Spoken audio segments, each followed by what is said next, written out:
By the time I finished chewing the shard of enemy brain, the ridge was already on fire. The meat went down thick and hot, grit and bone rasping my tongue. Lines from the mutagen rig on my harness pulsed, catching the tissue as it dropped, tearing it apart faster than digestion should and pushing the last impressions across my nerves.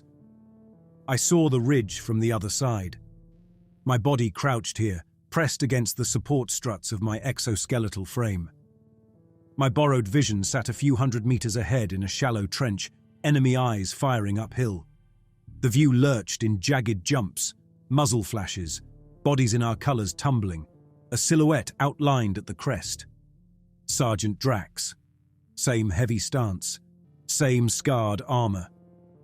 Then the view snapped sideways as his skull popped apart under the round that had just left my rifle. The feed cut. The brain in my mouth turned back into meat. I spat out bone and dragged my attention back into my own head, my own ridge, my own side of the fight. The pieces settled too easily. The mutagen had been chewing on my sense of time so long that stolen seconds like these sat next to real memories without distinction. 2 nests, I called over squad channel. Shallow trench ahead, 1 fixed gun left, officer down. Kerr swung the heavy's barrel over, armor plates creaking. His gun tracked exactly where the vision had shown. He trusted my feeds the way he trusted gravity. Left or right? Left, low. He squeezed the trigger. The turret ahead blew apart, metal spraying. A shape flailed up and fell. Incoming fire dropped, then thinned to scattered bursts. Drax hauled his bulk over the rubble in that same bullet-etched armor I'd just watched die. He didn't offer praise. His voice cut through static. Push, before they reline. Jack, front, Milo with him. The harness tightened around my limbs as I moved. The frame was an open exosuit, a metal skeleton clamped to a man with no skin. Every step sent raw contact up through rods and clamps into exposed muscle. The first month it had been unbearable. The mutagen numbed some of it now, but not enough. They didn't want me too comfortable. I led the rush down the slope, boots sliding on stone and bodies. The trench jumped closer in short, sharp frames. I already knew where one of them would be scrambling for a dropped rifle. I already knew when he would raise it. The feed had shown me. He surfaced on cue. I shifted a fraction right and fired through what used to be his face. The mutagen often brought me little sightlines like that. Positions, orders, weapon status, the final minutes of whatever I'd just eaten. Back when the war still had days and weeks and months, they'd called men like me harvesters. The word stuck. We were the ones who fed. We went first. We broke the last of the rifle line and tumbled into the trench. The enemy still there clawed at ammunition pouches or crawled on shattered limbs. Some swung sidearms. Some reached for blades. We cleared them in a clipped burst of violence. Kerr's heavy hammered. Drax's rifle cracked. Milo moved between us with his scanner on his chest, pausing only to tap quick commands into the tablet on his wrist.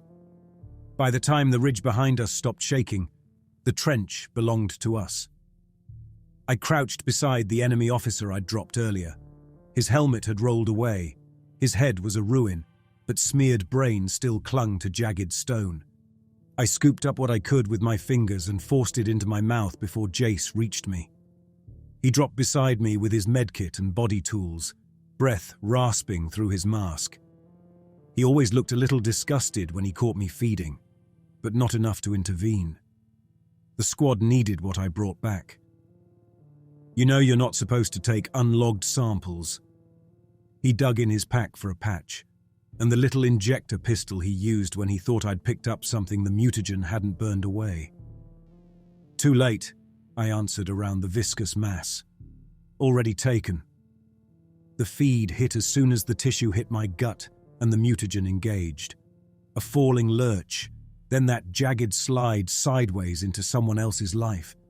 I lay higher in this same trench before the rocks shattered.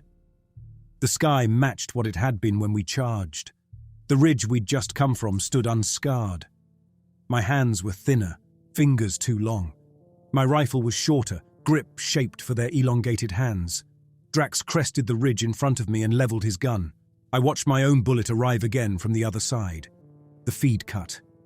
I let my head rest against the trench wall and tried to hold both views at once. Myself here, myself there, both angles on the same moment, both already familiar. Jace peeled dried tissue away from my forearm, cleaning where armor met raw flesh. Still good?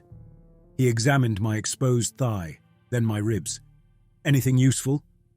Same as before. They were set but sloppy.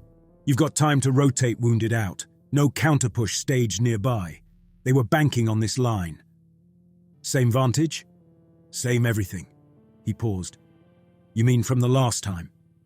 Sometimes Jace kept track of details like that. Sometimes I didn't. Time around the Harvester program felt like a stack of impressions without gaps. I shrugged. Metal joints rasped where the harness met my shoulders. It felt familiar. Drax dropped into the trench with us. Dust rolled off his armor, smeared with blood that never quite washed away between operations. Report. I gave it quick. Number of guns that had been active. No second line in immediate reach. Rough estimate of enemy reserves. I skipped the déjà vu. Drax didn't want feelings. He wanted angles and counts. He nodded once. Good use of the feed. Overwatch will be pleased. Overwatch was whatever officers sat behind the line, watching live feeds, issuing directives that kept us circling this world. I'd never seen any of them. Only the voice in our helmets, distorted and clean at once. Drax jerked his chin at Milo. Pulse back to Overwatch. Trench secure. Forward maintenance point ready. Jack bought us a quiet pocket. We hold it until they throw bodies at it. Milo tapped at his wrist screen. Already up.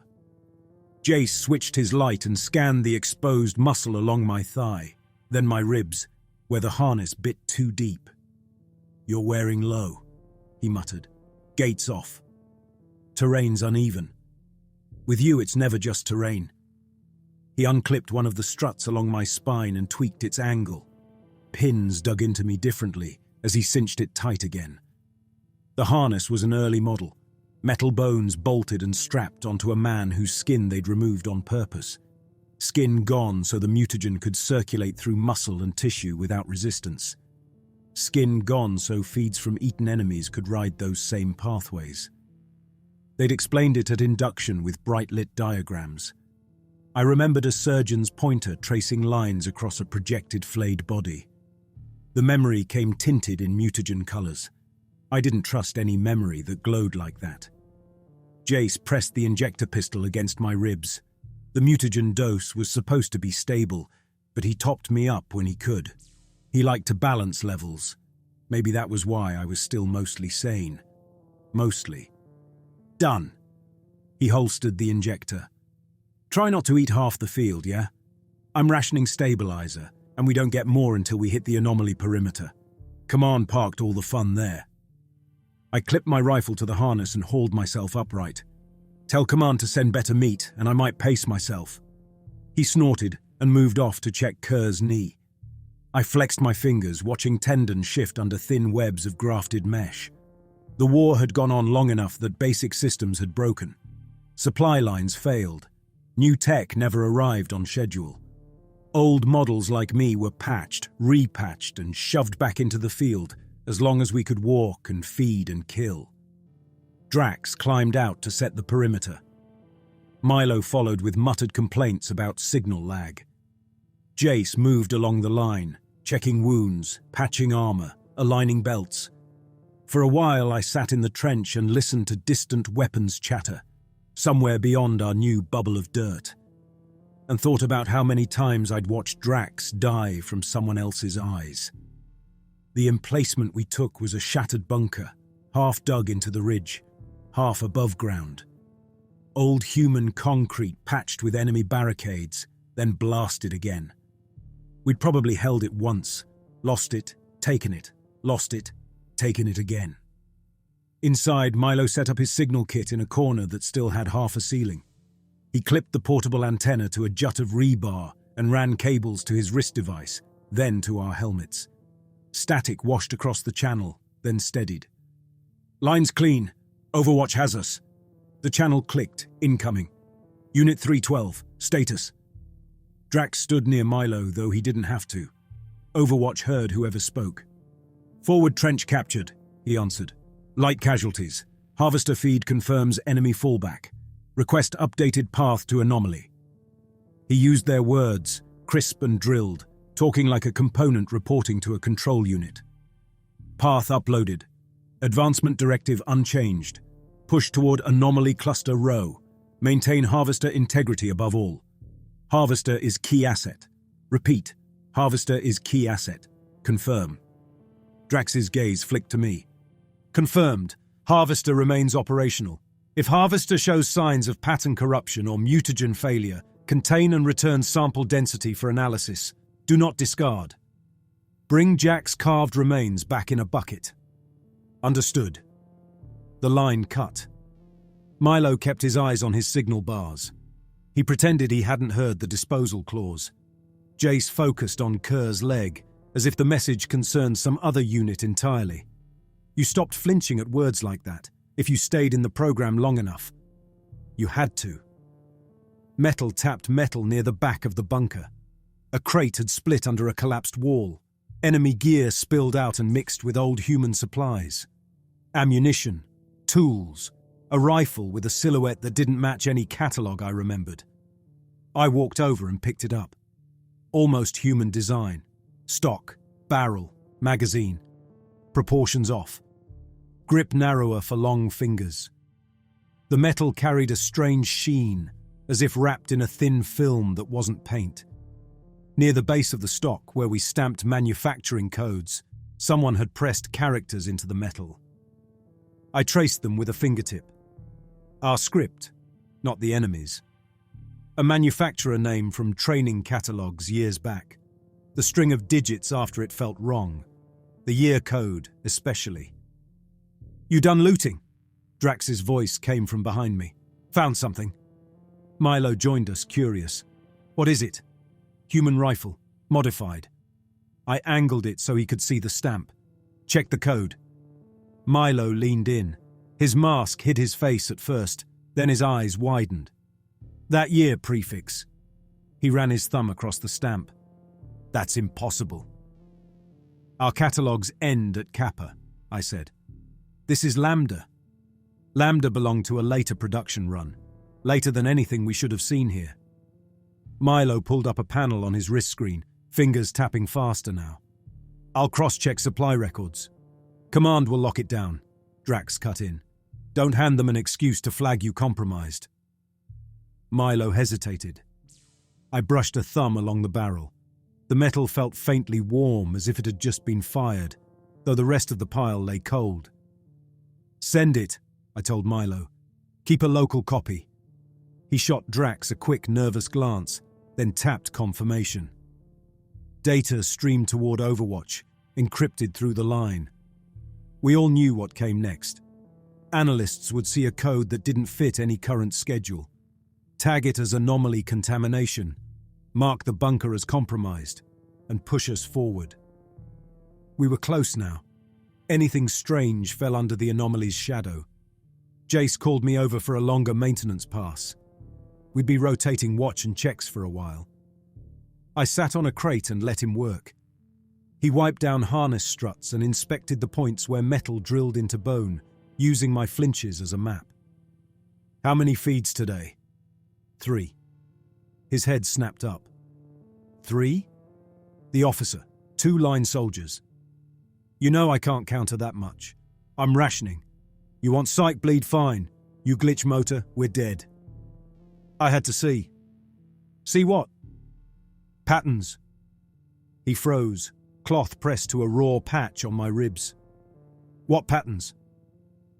I thought of Drax dying from an enemy's view, of the ridge seen from both sides, of insignia that matched across different battles, of weapons from a future catalogue. I keep seeing the same moments, angle shifts, terrain changes, gear changes, structure stays, same officer, same positions, same orders. It feels like... The words jammed.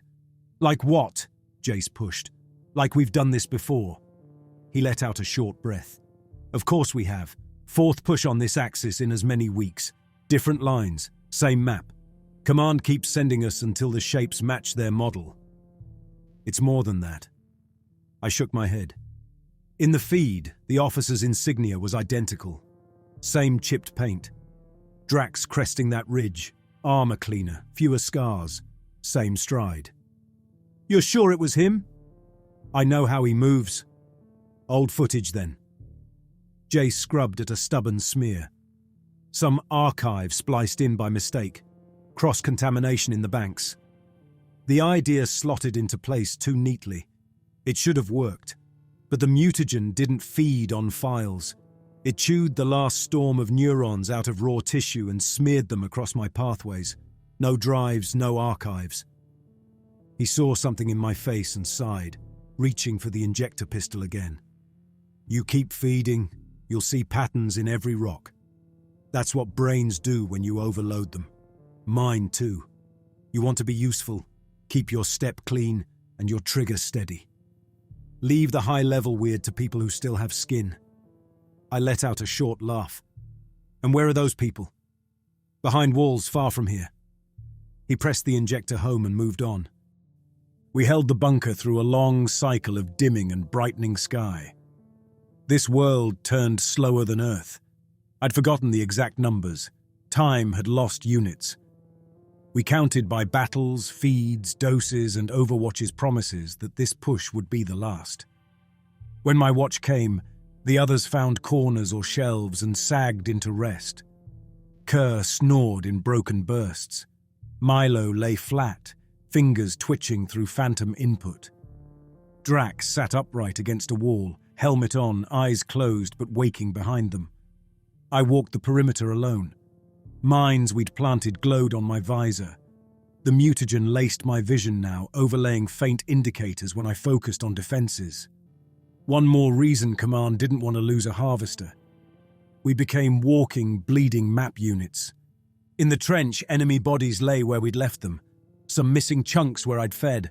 Other gaps where med teams had taken samples. I should have left them. Jace had been clear. Stabilizer low. Mind already overfed. No need for more. I knelt anyway beside a younger one. Smaller frame. Lighter armor. Clouded eyes staring past me. Last one for a while, I muttered. I slipped my fingers under the edge of his cracked helmet and dug out a sticky scoop of grey matter. Bit down. The mutagen surged and tore it apart. I ran through trees. Real forest this time. Tall trunks, canopy bending the light. Underbrush whipping my legs. The rifle in my hands matched the odd one from the bunker crate. Voices shouted behind me in the enemy tongue. The words slotted into meaning now. The mutagen had fed me enough fragments. Fall back to line 2, someone yelled.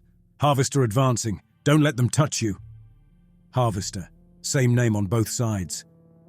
I tripped over a buried slab of concrete and staggered up again. Ahead, a ridge cut through the trees. Different angle, different light, same basic shape. Human soldiers stood at the crest, outlined in familiar armor. One of them moved with a hitch in his left leg from an old harness misalignment.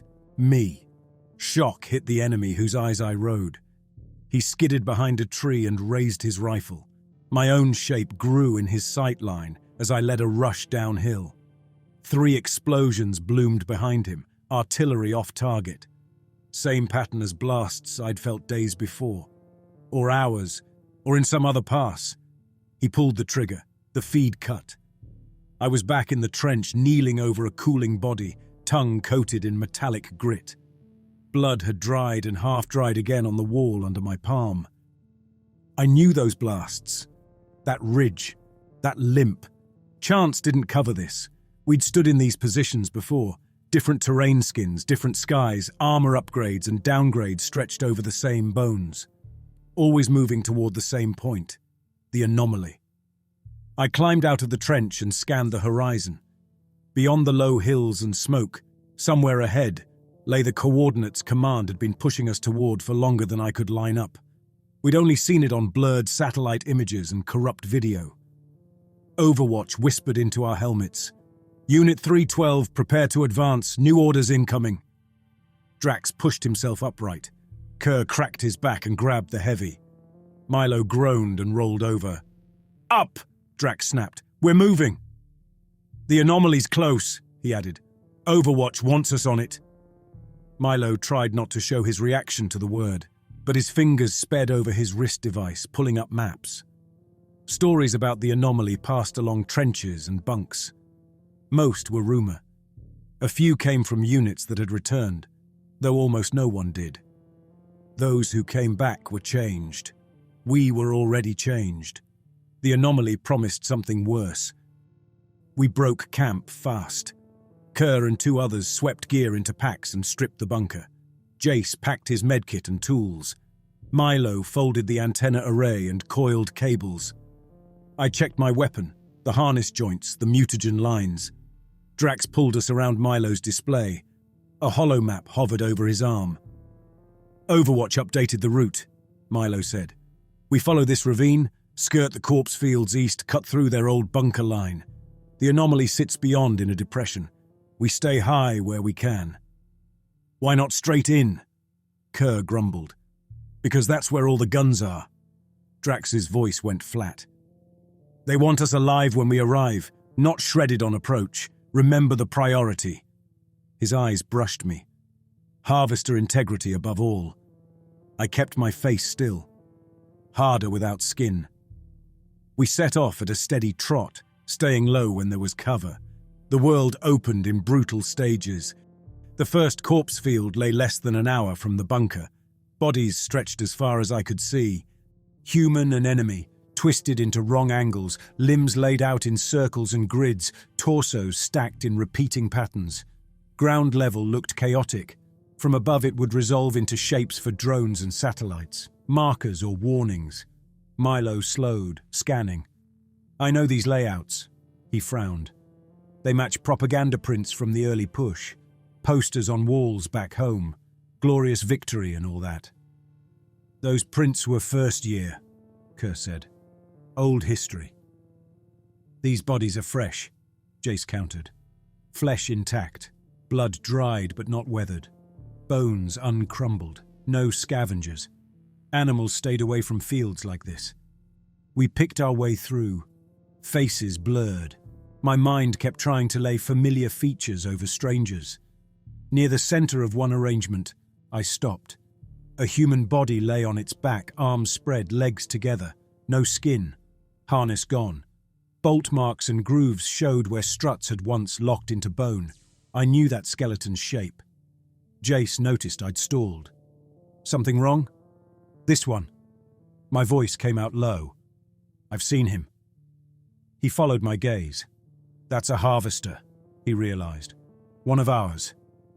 Is it me? He gave a quick laugh, too high to be relaxed. Do you remember dying here? No. Then it's someone else. Keep moving. I stared at the jaw, the ribs, the empty bolt holes. Images scrambled. My own reflection in polished metal, inductee lines of flayed men in harnesses, enemy feeds of skinless bodies stumbling through trees. I stepped past the corpse.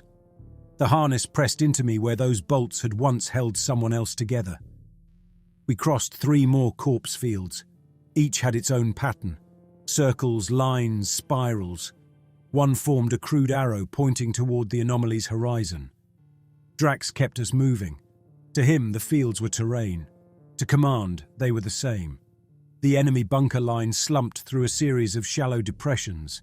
Concrete boxes, half-buried domes, rusted mounts, hatches torn away, gun ports empty, abandoned at a glance. The first shot clipped Kerr's shoulder as he stepped over a wall. He dropped on instinct more than thought. We followed, hugging concrete and searching for muzzle flashes. Jack, feed. Drax pointed to a fallen enemy near the lip of the depression. Face down, draped over a pipe. No one had touched him yet. I scrambled over, tore the back of his helmet open with my fingers, and scooped handfuls of brain into my mouth with all the delicacy of someone fueling a dying engine. The feed slammed in. I crouched behind a different wall on the other side of this same complex. Comrades in carapace armor darted around me. My hands were narrow around an alien rifle. "Human heavies on the ridge," a voice barked inside my borrowed skull. "Harvester engaged. Hold the doors. Protect the core." They knew my kind. Knew the word. I peeked over cover in the feed and saw a human-heavy platform on the ridge. Different markings than Kerr's, different mount, same layout, same bunkers, same angles, new gear. "2 bunkers occupied," I reported. "They're dug in. At least one heavy opposite. They know we have a harvester. They're more worried about something behind them. They keep looking deeper into the complex." "The anomaly," Milo guessed. "Most likely. They mentioned a core." Kerr grunted. "Of course there's a core. No one builds an anomaly without one." We took the line in pieces. Grenades, short rushes, suppressive fire. The feeds gave us enough advantage to move with fewer dead than we might have had. I grabbed memories from any fresh corpse I could reach without exposing too much of myself. Every time, angles overlapped with something I'd seen. A corridor glimpsed from both ends. A doorway from outside in one feed, inside in another, paint different, structure the same. By the time we pushed into the central chamber of the largest bunker, my muscles shook. The chamber had once been a human command center. Now, enemy tech squatted over it. Organic consoles nodding on grown stalks, armored cables threading old conduits, screens full of jagged glyphs. And along one wall, on a rack beside alien weapons, hung human rifles. Not trophies. Maintained gear, cleaned, sorted by size, some stripped to bare frames and rebuilt with organic grips for alien hands. Others looked straight off our own line. Milo drifted toward them. He reached for one, then snatched his hand back. "These are ours," he muttered. "Not captured, not like this."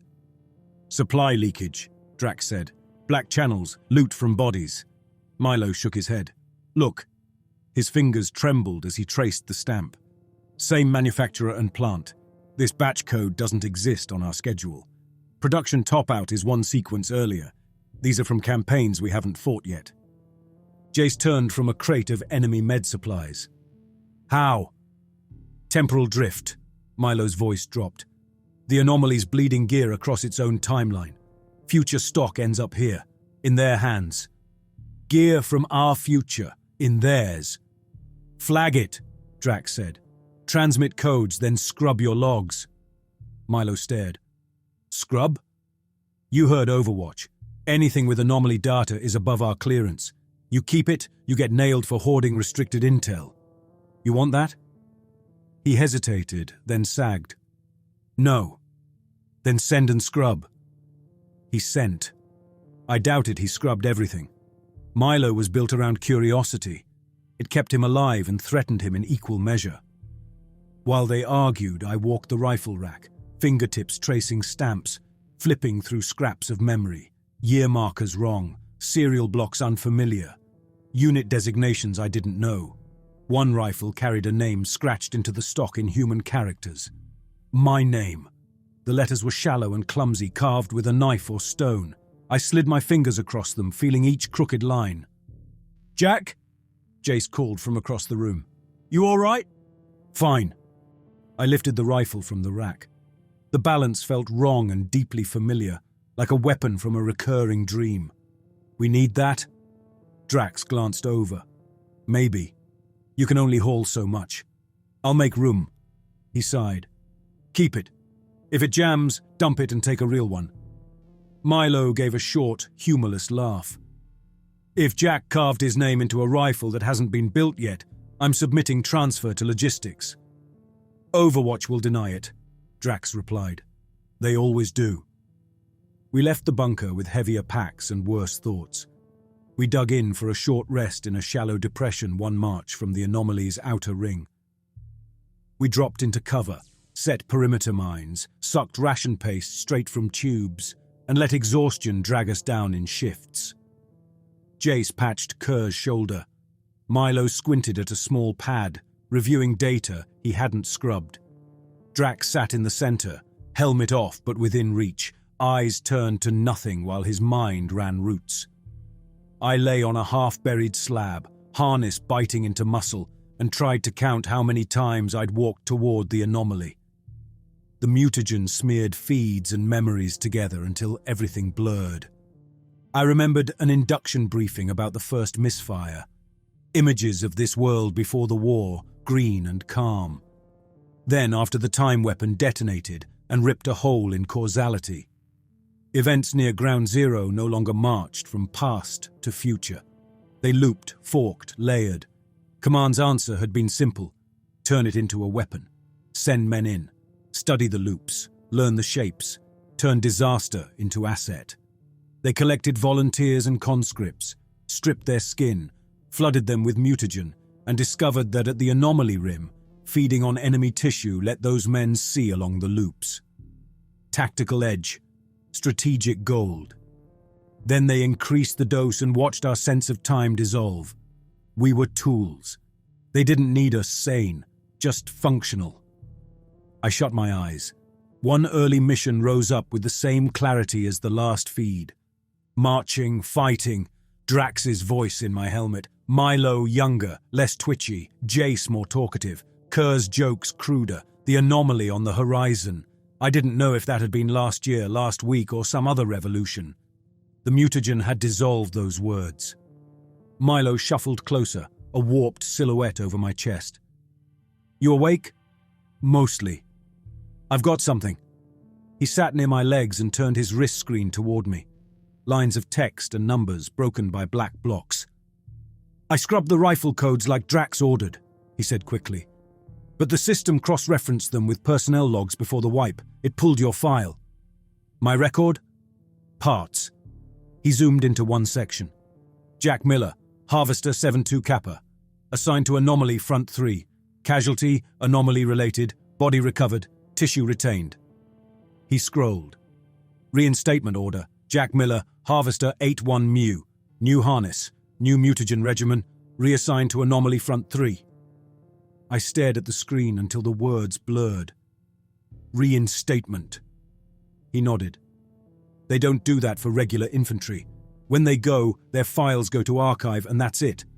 For harvesters, there's a whole section on iteration cycles. It keeps going. He flicked down the list. Casualty, tissue retained, reinstatement, new designation. How many times? The log I saw tagged you as iteration 16. 16. Something inside me tapped at an old door. I don't remember dying 16 times. Mutagen. Milo rubbed his eyes. They keep adjusting the blend. They scrub certain memory bands so you don't tear yourself apart. They probably keep an archive of your feeds locked in some vault. Why show me? Because you keep talking about patterns. Because my screens keep showing data that says nothing here is straight anymore. Because if I sit on this and you break in the middle of the anomaly, we all die, and my last thought will be that I could have warned you. He exhaled. You're not a single asset, Jack. You're a program they reboot. Cold spread through my chest. Not anger exactly. An absence where something like anger might have lived once. What about them? I looked toward the dark horizon. You think the enemy runs their own version? I think they have something like it. Milo's voice went soft. Different tech, different bodies. But the way they fight, the way they seem to know when we're coming. He let the thought trail. We sat in silence while Jason Kerr argued quietly over a game with shell casings. Drax muttered into a side channel, conferring with Overwatch. If I'd died 16 times and been brought back in pieces for another try, how many times had they died? How many loops had wound this war into knots? I watched the sky lighten and thought about the naked harvester in the corpse field that might have been me. Or another me whose bones they hadn't bothered to reclaim. In every version, I was still walking. We hit the ravine as the sky shifted toward pale. Rock walls rose on either side, pitted and cracked. A trickle of dark liquid slid along the bottom. Mist clung to the ground, swirling around our boots. The ravine curved gently toward the anomaly. Drax signaled for silence and tighter spacing. Kerr took point, heavy sweeping the walls. I walked just behind him. The harness flexed against my spine. We'd almost reached the bend when the ravine erupted in gunfire. Rounds slammed into the rock. Chips flew. A man spun and dropped without a sound. Another went down screaming. We dove for cover behind sharp outcrops and half-buried slabs. "Jack! Eyes!" I peeked around a spur, saw nothing but muzzle flashes. The enemy had dug into ledges above us. One fresh enemy corpse lay within reach, half in the shallow stream. Armor cracked open along the spine. I crawled through spray, grabbed his helmet, twisted, dug my fingers under bone, and hauled out what I needed. The mutagen seized it. I ran through the ravine in the opposite direction, alien rifle on my chest. Voices behind me urging me forward, urging me to hold. I slid around the same bend and slammed against a rock spire that matched the one I sheltered behind now. "Harvester in the trough," someone said in my stolen head. "Don't let him reach the core." I risked a glance up the ravine. On the ridge above, a human squad moved along the lip, guns sweeping. Armor matched ours. The lead man carried a heavy pack that could only be a shaped charge or some device meant for the anomaly. On the floor, another human unit advanced, the path we were walking now. At their head, a flayed man in a harness, hitch in his left leg. Me. I watched myself dive for this corpse. The enemy whose brain I wore raised his rifle and aimed at my back. The feed snapped. I lay on rough stone, hands sticky, helmet full of crackle. Gunfire still hammered the ravine. Rocks shattered. Someone yelled they were pinned. Someone cursed Overwatch. "We're walking into an old ambush," I rasped on squad channel. Layouts match previous feeds. Right side ledge nest along the wall. Another left near the bend. I've got angles. Drax didn't ask how. There wasn't time. "Feed them." We turned their own trap.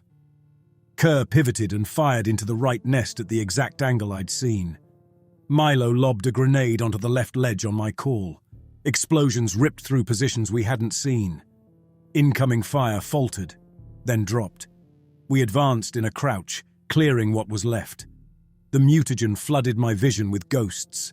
Enemies in positions they no longer held. Human squads echoing along paths they'd already died on. Copies of myself watching myself. By the time we reached the ravine's end, 3 of ours were dead and 1 barely holding on. Jace moved between bodies, choosing who he could save. Kerr shook from adrenaline and pain. Milo wiped grime from his wrist to check Overwatch traffic. I leaned against the wall, fighting nausea. Drax crouched beside me. "You saw yourself?" "Yes." "Past or future?" "Both. Depends where you stand from the anomaly." He gave a short, humorless sound. "You and Milo, always twisting timelines. My job's simpler. We go where they point, hit what they mark, get pulled back, get reconstructive, enjoy what's left." "You believe that?" "I have to." I almost told him about Milo's log, about Iteration 16, about tissue retained and reinstatement orders. I swallowed it. Drax needed his belief more than he needed my truth. We climbed out of the ravine with what strength we had left. By the time we reached the ridge above the anomaly, the world felt rubbed thin by repetition. Rock, metal, and concrete layered over each other in broken steps. Artillery wrecks jutted at angles, some sliced clean, some frozen mid-blast. Beyond the ridge, the anomaly opened. I'd seen images, heard stories. None of it matched standing over it. A crater gouged into the earth marked the original detonation. At its center hovered a tumbling mass of metal, stone, armor, and bodies, all churning so slowly it almost felt still. A tank turned in mid-roll, tracks slipping off. Human soldiers hung around it in frozen leaps, limbs reaching for ground that wasn't there. Enemy bodies twisted in loops, weapons half raised. Wall fragments drifted past each other, never quite colliding. It looked like someone had cut a few seconds out of battles from different years, balled them together, and left them hanging. Old insignia rubbed shoulders with newer models. At the heart of that mess, a point of light pulsed with a steady, mechanical rhythm. the way a warning beacon flashes on an instrument panel that no one's checked in years. "The core," Milo breathed. His hands were already moving, lifting his scanner. My instruments read overlapping timestamps. His voice wobbled. Events that should be years apart, stacked in the same space. Artillery, infantry charges, retreat orders, all layered. Around the crater rim, fortifications from both sides rose and collapsed in broken arcs. Some blasted apart, some intact. Guns aimed inward at the anomaly instead of outward. Nothing fired. The area felt spent, like everyone had already tried and failed here. Overwatch came through, clear and calm. Unit 312, anomaly perimeter reached.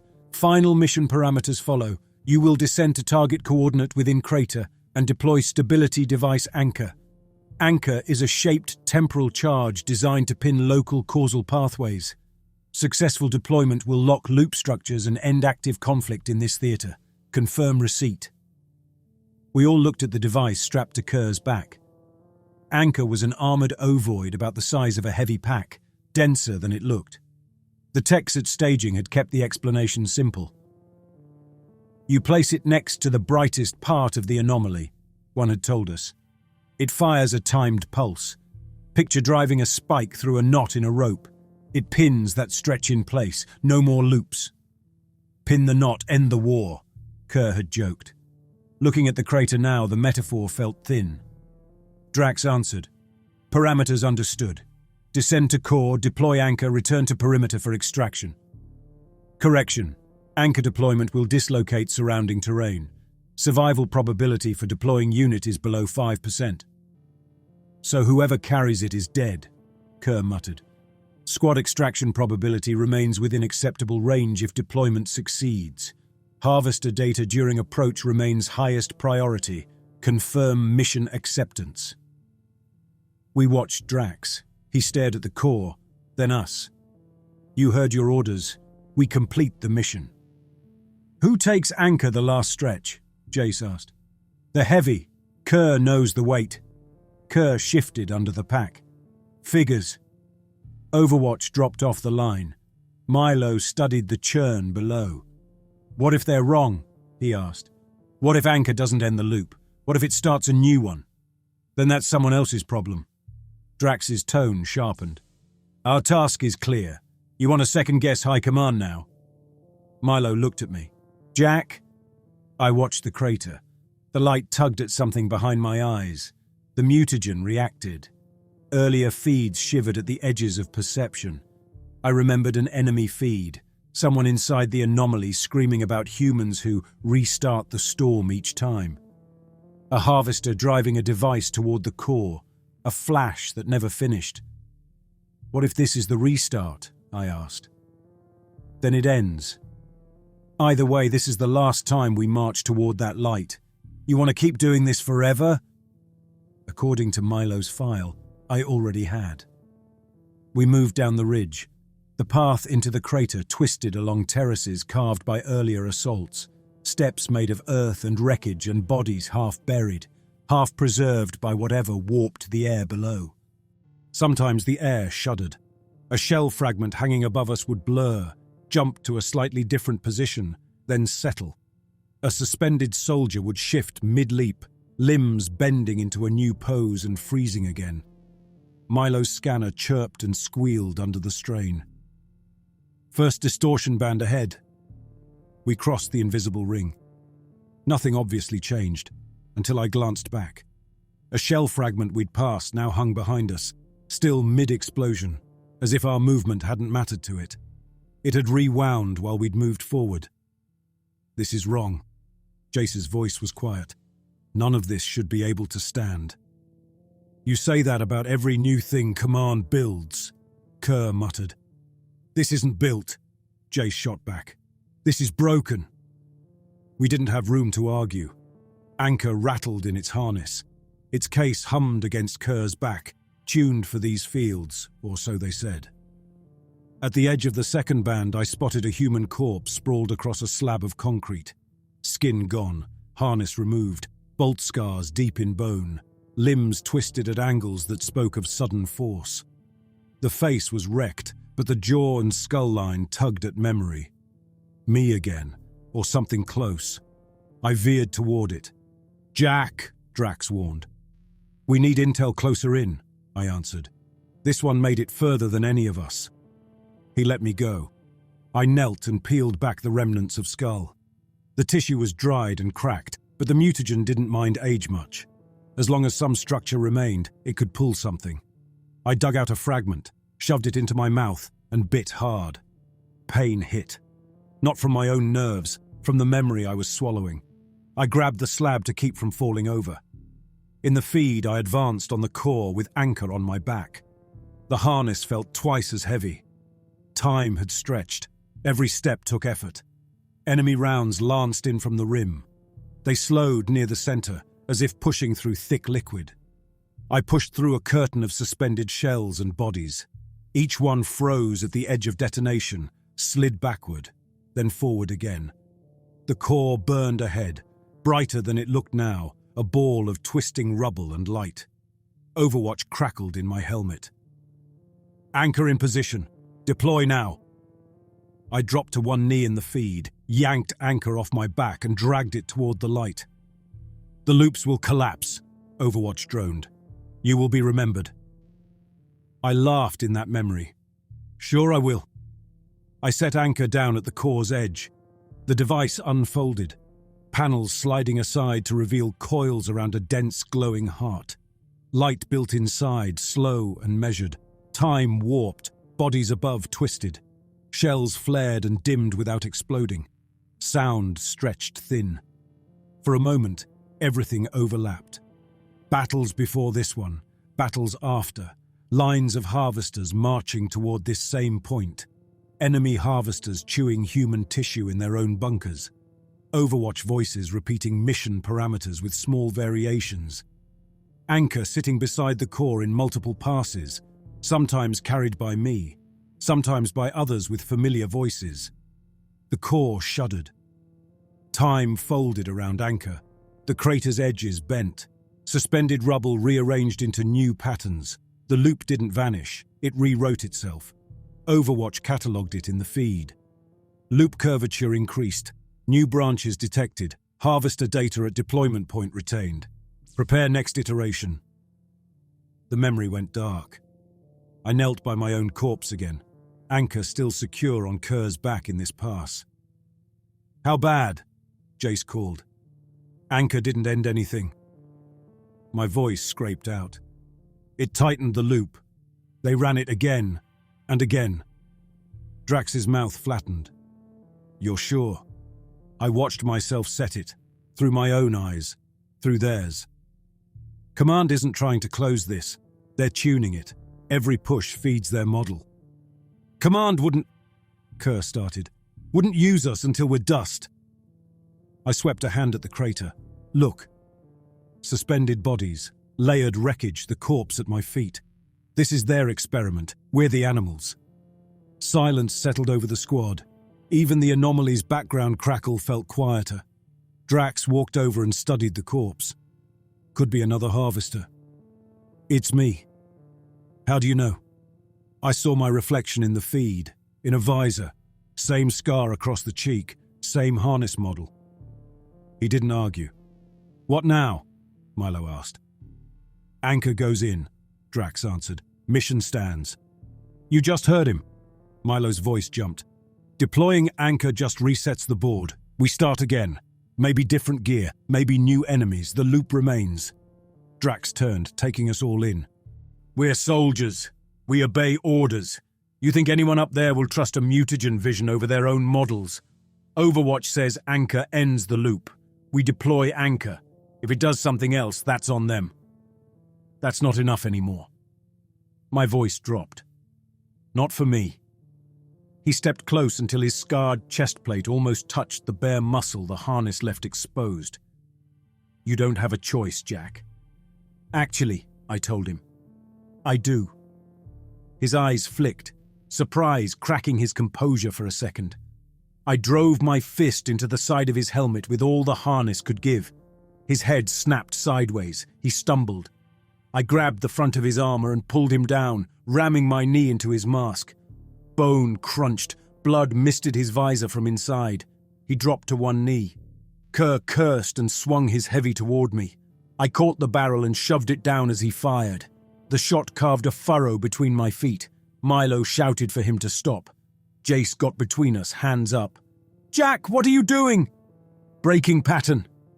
Drax pushed up again, ripping off his helmet and throwing it aside. His face was a wreck of blood and swelling.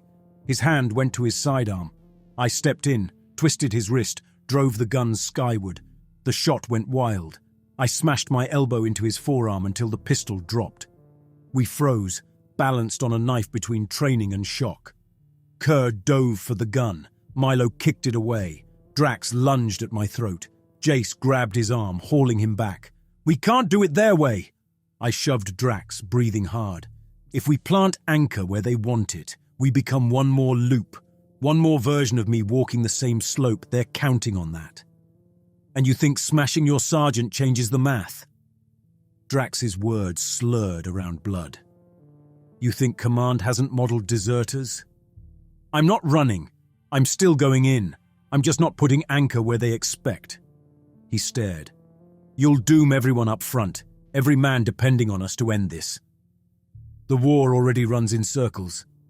I waved at the crater again. "Endings aren't on offer." Kerr glared. "Who put you in charge?" "No one, but Command isn't down here. They're in a sealed room watching numbers. We're the ones at the edge." I met his eyes. "I've seen what they do with us when we die." Jace's grip tightened on Drax. "What do they do?" "They keep tissue, print new harness, rebuild you around mutagen and push you back, then scrub your memory." Milo flinched. "You saw that too?" "In Drax's feed." Their attention snapped to the sergeant. "Drax's feed?" Kerr asked. Jace's eyes widened. "You fed on him!" Drax went very still. Blood slid down his chin. "You what?" "I had. When he'd crashed against the concrete, I'd grabbed a fragment. The mutagen didn't care if the brain belonged to friend or enemy. It just translated. His memory had come fast and sharp. Drax in a debrief chamber, harness off, reconstructed skin pink and tight. An officer in a mirrored mask across the table. The officer explaining that the last anchor deployment had increased loop complexity. That more passes were needed. That Drax's unit would be reinstated with adjusted parameters. "You won't remember this conversation once we cycle you back," the officer had told him. "You'll experience it as your first march to the anomaly. Trust the system. You'll be rewarded." "Rewarded how?" Drax had asked. "With eventual release, once the model is complete." Then the memory had ended, as some procedure shut him down. On the crater slope, Drax shook his head. "You're lying."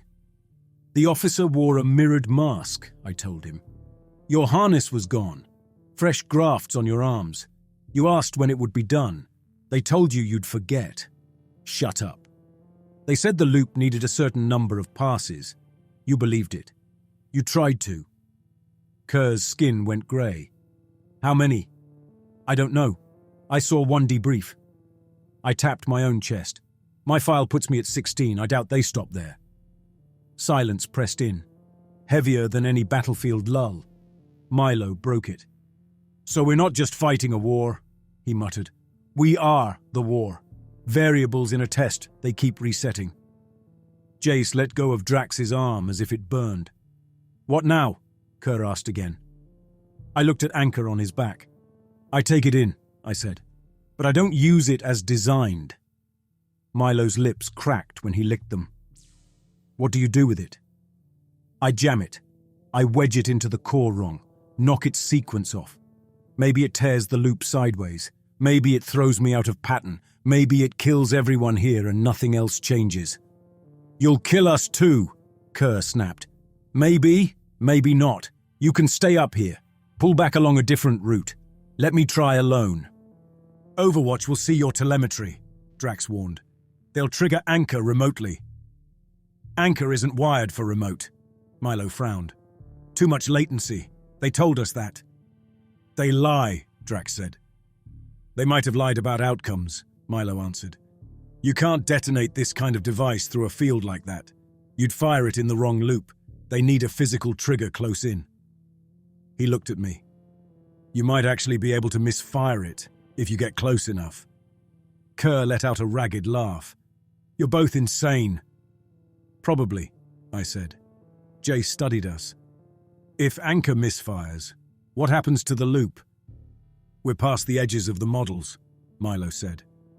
Maybe it tears. Maybe it knots worse. Drax met my gaze.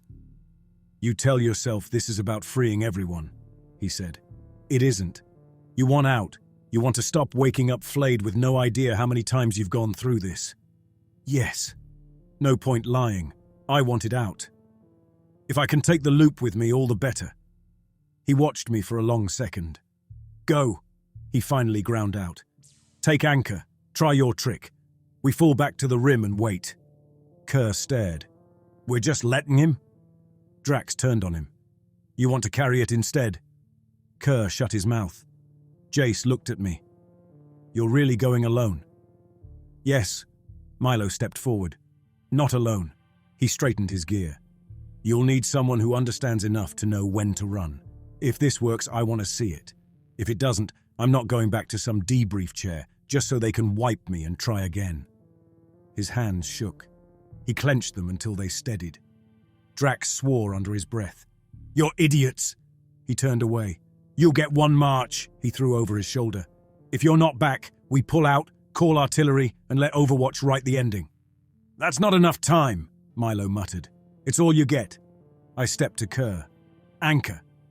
He shrugged the pack off and let it drop at my feet. You break it, he muttered. They'll build another. Maybe. But maybe not with me in the loop. Jace pressed a small injector into my hand. Last stabilizer. You'll need it. I clipped it to the harness. Milo cinched his straps, checked his weapon, and stared at the crater. Let's move before I remember how stupid this is. We walked toward the core. The inner bands felt like wading into a story I'd lived and forgotten, only to find my own name written on every page. We stepped over bodies mid-stride.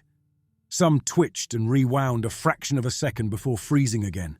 Shells hung around us. Half-blown walls floated in arcs. Shards hovered like they were stuck in clear glass. Milo's scanner crackled without pause. Timestamps overlapping by decades, he murmured. Whole offensive waves piled together. I'm seeing signatures that don't match any logged engagement. Could be futures, could be aborts. Anchor pressed heavy against my shoulders, humming against my bare back. Every so often it chimed a status tone. As we close, Overwatch is going to start screaming to deploy, Milo warned. They've got distance telemetry. They did. You are within 100 meters of target, the voice announced in our ears. Prepare to deploy anchor. Milo gave a quiet cough as he answered them, masking his tone in static and clipped confirmations. We stuck close to suspended cover, staying in gaps where their models blurred. Overwatch repeated orders, voice growing flatter. Confirm anchoring sequence. I ignored them. The core swelled ahead. Up close it looked less like an object and more like an open wound. Rubble and bodies circled it in bands. Every few seconds something shifted, an arm twisting, a rifle sliding, tank treads flexing, a chunk of wall ripping free and snapping back. The glowing center beat with that same warning light rhythm. Anchor belongs right there, Milo said, pointing. Highest density point. Which is why we'll use the band. I climbed onto a slab of hovering concrete, using frozen bodies as handholds. The harness bit deep and rebalanced when surfaces rewound under my boots. Milo hauled himself up beside me, panting. Overwatch is pinging me directly now, he muttered. I'm feeding them junk. It'll buy us a minute at best. Plenty. From this perch, layers multiplied. Craters inside craters, suspended waves inside waves. Some troops in old armor, some in equipment I'd never seen. Overwatch's voice cut in again. Harvester Jack Miller, deployment delayed beyond acceptable window. Confirm status. I cut the command channel with a tap of my wrist. Their voice vanished. Punished with what? I muttered. Another loop? Milo made a strangled sound that might have been a laugh. Make it count. I unhooked anchor from my back. The casing buzzed. A narrow display showed symbols I couldn't pass. A recessed strip along one side held touchpads for arm and fire. The tech had told us, press here, then here. That's all you need. I hadn't believed him then. I believed him less now. I jammed Jace's injector against my throat and squeezed. Stabilizer washed through me, sanding down the edges of overload. Milo watched the core. You're not opening it, he said. It's sealed against this. Everything opens. I ran my fingers along the seams until I found a gap, hooked my nails in, pulled. Nothing. I braced my boots, leaned back and yanked again. Something inside gave with a high snap. The plate shifted. Do not! Overwatch tried one last time before the cut. I pried the plate free. Inside, anchor was a knot of coils and spheres. At the center, a crystal-like node pulsed in sync with the anomaly. There, Milo pointed. Synchronizer. It locks anchor's pulse to the core's frequency. Break that, and it might fire off beat. Good, or not at all. Better than on script. I reached in. The moment my fingers brushed the synchronizer, the mutagen flared. Anchor had grown parts, not just machined ones. Biological strands intertwined with metal and crystal. A flood of structured impressions surged through me. Not memories, design. Anchor's firing sequence unfolded in my head, matching the core's rhythm, driving a spike along that beat, tightening the loops into a smaller curve. Around that neat path sat a fringe of possibilities. Error tolerances. Edge cases where misalignment sent the pulse sideways into a band instead of the heart. Command had modeled them and labeled them noise. I aimed for the noise. Using the mutagen's sensitivity, I twisted the synchronizer a fraction. Not enough to break it, enough to ruin its perfect tune. Anchor's hum shifted. Its beat stumbled, then picked up out of phase. You sure? Milo asked. No. We were past certainty. I cradled anchor and turned toward the churning bands. Even misaligned, the device tugged toward the core, drawn like a compass needle. I stepped away from the center, onto a bridge of frozen metal and bodies that curved between two thick rings. One ring carried enemy soldiers in early war armor. The other held human troops in gear I didn't recognize, darker and sharper.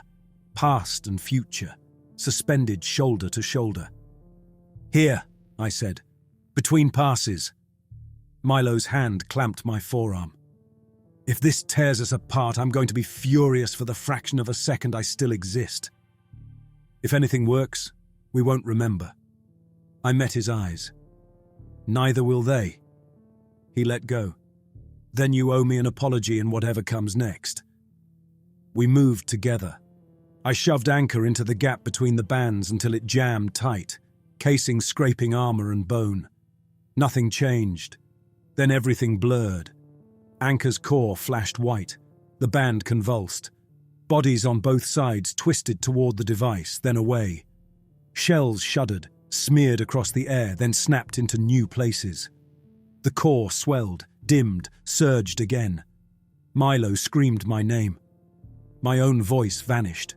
Time didn't explode. It folded. The crater rippled. The suspended rubble melted into overlapping images and shattered.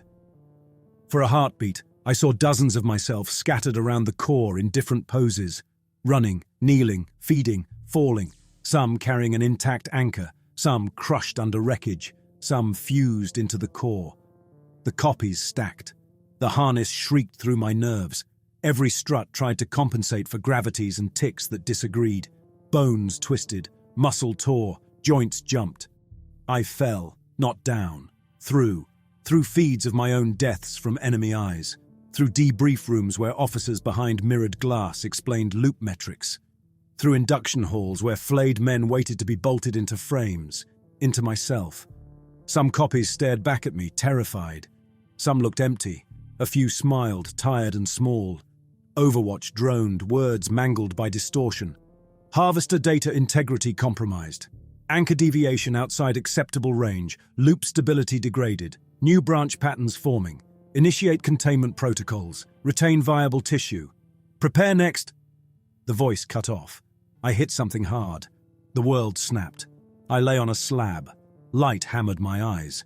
Air brushed cool against exposed muscle. Pain soaked through every nerve. The harness clamped into bone. Harness. It was on me again. I looked down. Flayed body. Skin gone. Muscles slick under fine mesh. Harness frame bolted along limbs and spine. I knew this room. High ceiling, smooth walls. Monitors showing battlefield footage. A line of flayed men chained to rails, all upright. Induction. An officer in a formal uniform stood before us. Older, lined, tired. He spoke in a steady voice.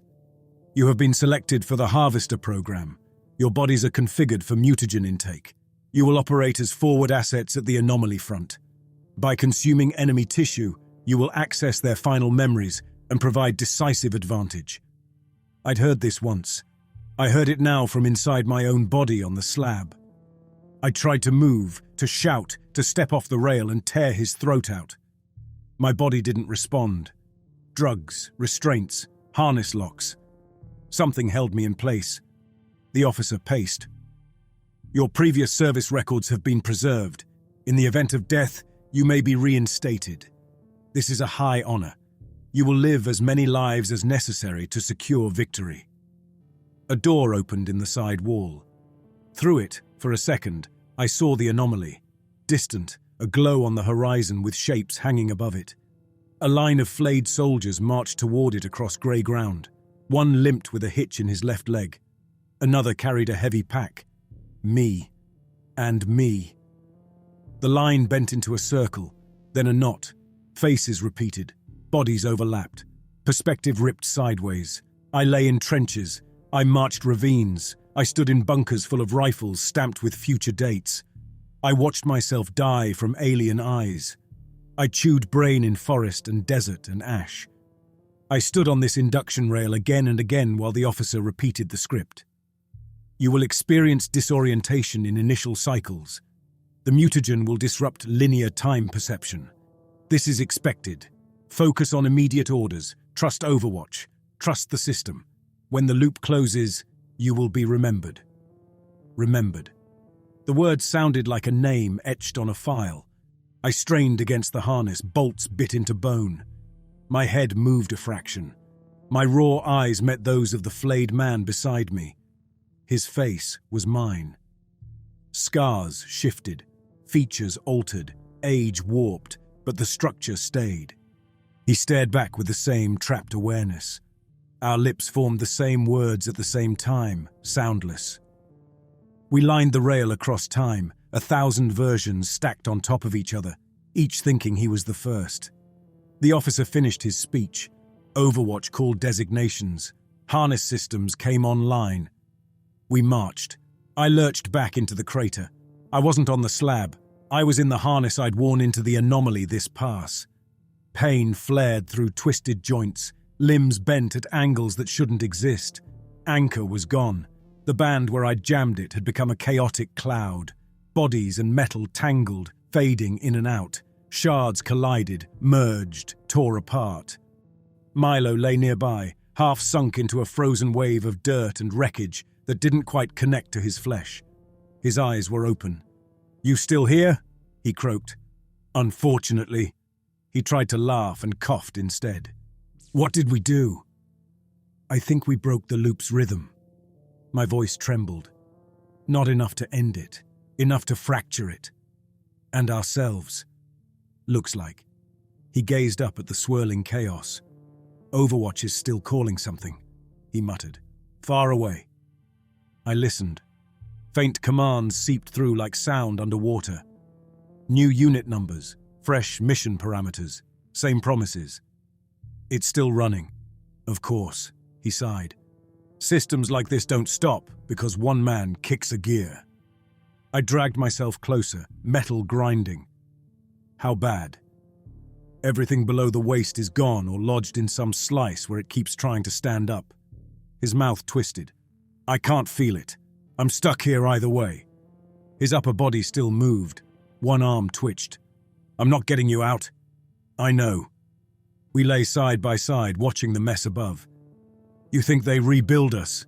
He asked after a while. They'll try. You think we remember this? Maybe in flashes, enough to make the next pass rougher. He huffed. That sounds about right. Mutagen bags on my back had ruptured. Fluid pooled under my ribs, hot and sticky. The protective mesh on my forearms had torn, leaving muscle exposed. I raised a shaking hand and dug my fingers into my own flesh. Milo watched. What are you doing? Finishing the job. I tore free a strip of my own muscle and shoved it into my mouth. Pain flared white. The mutagen grabbed the tissue. It recognized the pattern instantly. My own nervous system folded back into itself. The feed that followed wasn't like the others. I dropped into my own mind. Memories stacked in towering columns. Every enemy brain I'd eaten, every time I'd watched Drax from the other side, every bullet line, every corpse field, every march toward the anomaly, Overwatch's orders, the officer's induction speech, mirrored masks, reinstatement stamps, tissue retained, designations reassigned, iteration 16, 9, 23, numbers blurred and shuffled. In some loops I refused early, tried to desert at the first field, killed, rebuilt. In others I walked anchor right to the core and followed the manual. Loops tightened, rebuilt. In one I killed Kerr and bought the squad a few minutes. In another, he killed me on Drax's orders. In some, Milo never dug into the logs. In others, he did and kept quiet. Command had seen all of it. They'd used every variation. My sabotage had always existed somewhere in their spread of outcomes. Sometimes it failed. Sometimes it partially succeeded. In this branch, it fractured structure but didn't blow it apart. They kept the branches they liked and cut the rest. We weren't outside pattern. We were pattern. We were the inputs they adjusted to refine the model. My vision flickered. The crater dimmed and brightened. Milo blurred and sharpened. The core's beat swelled and thinned. One promise threaded through it all. When the loop closes, the officer had said, you will be remembered. Remembered as data. Remembered as statistics. I thought of that while my body finally gave out. The end didn't come as sacrifice or spectacle. There was no blaze, just the harness tearing away bolt by bolt as the structure around us reconfigured. Consciousness slipped, tugged toward whatever passed for next. Another slab, another march, another iteration. I could have spent those last seconds cursing command, begging, bargaining. My mind went somewhere smaller, to a rifle on a rack in an enemy bunker, stock marked with shallow cuts, to my own hand in some future or past loop, carving that name into metal that might outlast that version of me. A mark scratched where they hadn't planned one. If they were going to remember me as numbers, I'd remember myself as that. A man who, at least once, dug his fingers into a weapon and left a piece of himself there. That thought was simple, selfish, useless to any model. It belonged to me. The crater folded again, and the world let go.